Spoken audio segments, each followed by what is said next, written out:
Hue, X symbol, secret word are hue thrice, and mana are Mah-nay thrice, spiritual exercise. The Ek Dream 2 Discourses by Harold Klemp has the spiritual exercise for the 29th month as a member of the Eckankar Corporation on page 113. One repeats the following 3 steps thrice.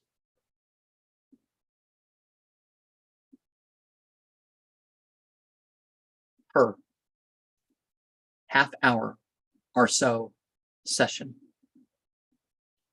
The first is to picture that Ek logo that takes the form of filling up a circle in gold. How fitting that I read and retranslated Psalm 7:9 yesterday, as it contains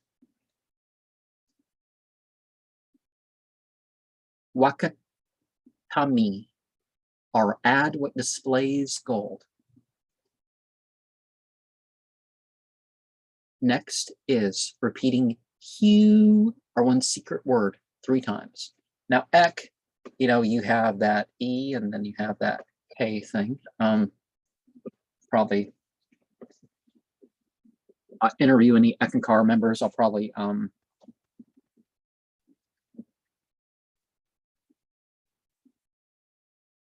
do a new graphic for that. My secret word is Vana, or a bunch of sounds, as a name of God. It is pronounced in the feminine form, or like va-nay.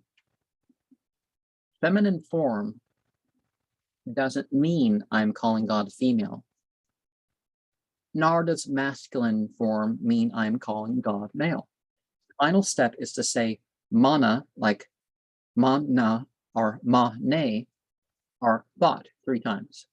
This would allegedly bring a person to the causal plane, much in the same way that saying alei, or permanence, once would be the key word process. For the first plane, kala, or age, twice would be the chant for the first heaven.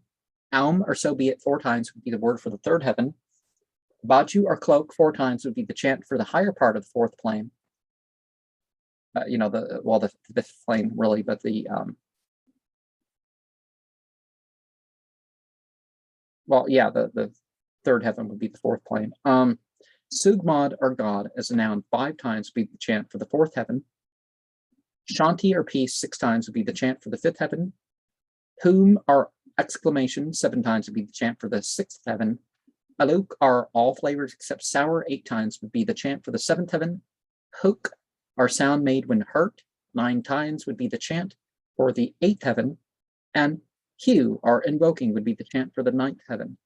Do people really go such places with passwords, or do they merely form associations with such concepts of places? Hue, hue, hue.